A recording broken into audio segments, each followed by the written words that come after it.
Hi, it's Joey Reynolds with the Reynolds Wrap, and I just wanted to have a beautiful lady on camera to get your attention, but now it's going to be on me.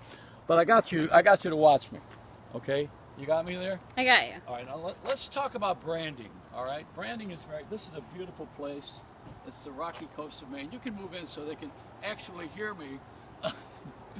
Now, you know, in New York, I want to build a place like this, but I want to put it in Central Park. Good luck. Trump wants to have his place in Washington, D.C. He wants that White House. I don't care what color my house is. I just want it in Central Park.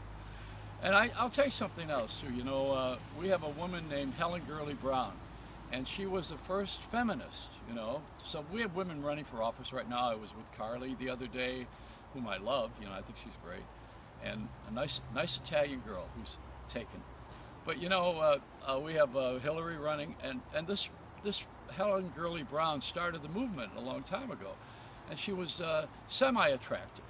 But you know, she started Cosmopolitan magazine. She rekindled it with her husband, Richard Brown, who was at 20th Century Fox. He was a big executive.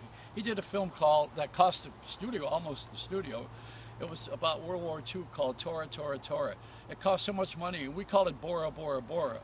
And he married Helen Gurley, and she became a Brown. And they bought a place in the Beerford in New York. Now the point of the story is that she started Cosmo with the centerfold out of Burt Reynolds, my namesake, and he was laying down on the centerfold with his hand over his tutu. And eventually they had, I think it was Joe Namath. He was wearing pantyhose. He was, well, that was a Victoria's Secret. It's not a secret anymore. But there you go. You got Helen Gurley Brown with the Cosmo magazine exploiting men, and Richard Brown, and they have this beautiful $100 million place. They were in their 90s and they each passed, and they don't know what to do with the property, but it's branded. And so Cosmopolitan magazine, which is owned by the Hearst Corporation, remember William Randolph Hearst, right? He had the #1 attraction in California, the Hearst Castle. Well, you know, he went crazy. You probably saw Citizen Kane, which is his life story. Am I saying too much? You're damn right.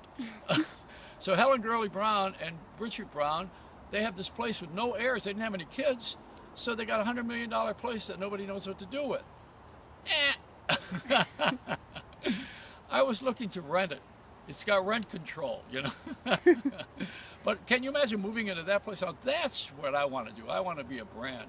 And let me tell you about branding. I went into the AT&T place, and I was having a fight with them over my cell phone, my iPhone, you know, I this, I that. So I'm talking to the AT&T people, and they were acting real snooty, and the woman says, well, we're AT&T. I said, you're not AT&T, you're singular. You bought the brand.